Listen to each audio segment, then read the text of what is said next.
energizing your soul through the inspired Word of God. This is your daily devotional reading.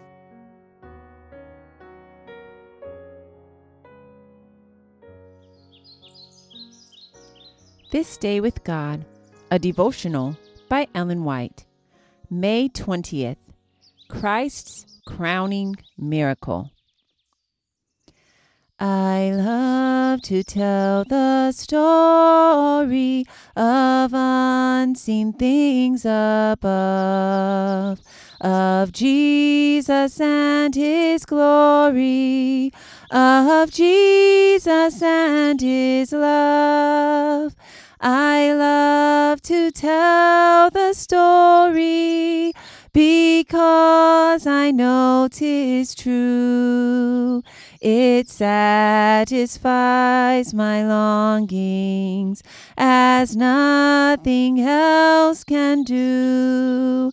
I love to tell the story. 'Twill be my theme in glory to tell the old story of Jesus and His love. Christ's crowning miracle. Much people of the Jews therefore knew that He was there, and they came not for Jesus' sake only, but that they might see Lazarus also, whom He had raised from the dead. John chapter 12, verse 9. The feast at Simon's house brought many of the Jews together, for they knew Christ was there. And they came not only to see Jesus, but Lazarus, whom He had raised from the dead. The raising of Lazarus was the crowning miracle of Christ's life. The last test had been given to the Jewish nation. Lazarus had been raised from the dead to bear a testimony for Christ. Many thought that Lazarus would have some wonderful experience to relate. They were surprised when he told them nothing. But Lazarus had nothing to tell. The pen of inspiration is given light upon this subject. The dead know not anything. Their love and their hatred is now perished. Ecclesiastes chapter 9, verses 5 and 6. But Lazarus had a wonderful testimony to bear in regard to the work of Christ. He was a living testimonial of divine power. With assurance and power, he declared that Christ was the Son of God and asked the people what they would gain by putting Christ to death. Overwhelming evidence was given to the priests in regard to the divinity of Christ. But they had set their hearts to resist all light, and they closed the chambers of their mind that no light might be admitted.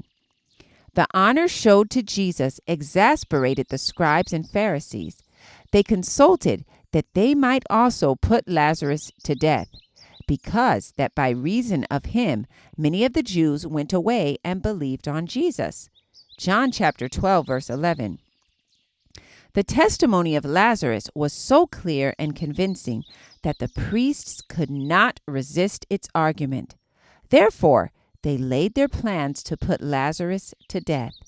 They purposed to remove Lazarus secretly, and thus less publicity would be given to Christ's death. The end, they argued, would justify the means. But they must not summon Nicodemus and Joseph of Arimathea to their councils, for then their murderous designs would be opposed. They could bring no charge against Lazarus, yet rather than admit evidence that could not be denied, they plotted to kill him. So will men do when they separate themselves from God. When unbelief once takes possession of the mind, the heart is hardened, and no power can soften it. This Day with God, May 20th. I encourage you to be ye doers of the word and not hearers only. Thank you for listening, and be sure to join us tomorrow for your daily devotional reading.